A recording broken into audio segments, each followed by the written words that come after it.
সুবিধা হবো না এমনি চিনি না তোর মামা ফোন দিছে তো হবো না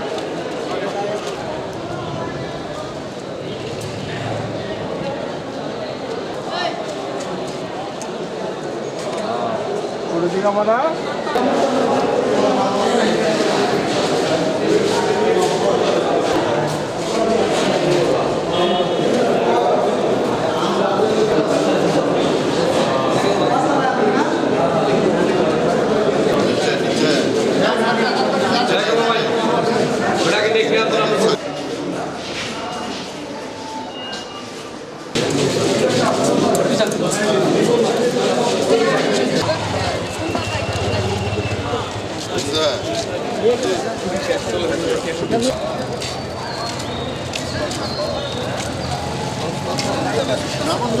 ইতিপূর্বে 1 মাস আগে আইও রিমান্ড চেয়েছেন আবুল কালাম আজাদ সাহেবের